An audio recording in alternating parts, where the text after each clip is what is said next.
ሲጠበቅ የነበረው የምርጫ ሂደት ተከናውኗል።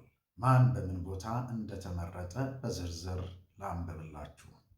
በዛሬው ዕለት ጥር 28 2018 ዓ.ም በተደረገው የኢትዮጵያ ወንጌል አማኞች አብያተ ክርስቲያናት ካውንስል 5ኛ መደበኛ ጉባኤ በካውንስሉ ውስጥ በቀጣይ 5 ዓመታት በአመራርነት የሚያገለግሉ መሪዎች ምርጫ ተካሂዷል።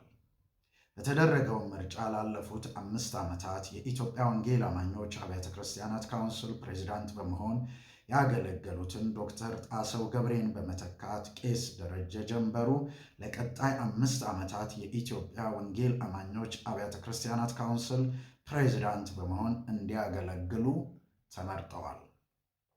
ላለፉት 5 ዓመታት የኢትዮጵያ ወንጌል አማኞች አብያተ ክርስቲያናት ካውንስል ምክትል ፕሬዝዳንት በመሆን ያገለገሉትን ሐዋርያው ዮሐንስ ግርማን በመተካት መጋቢ ታሪኩ ብርሃኑና በድጋሜ ዶክተር ቤተ መንግስቱ ለቀጣዩ 5 ዓመታት የኢትዮጵያ ወንጌል አማኞች አብያተ ክርስቲያናት ካውንስል ምክትል ፕሬዝዳንት በመሆን እንዲያገለግሉ ተመርጠዋል።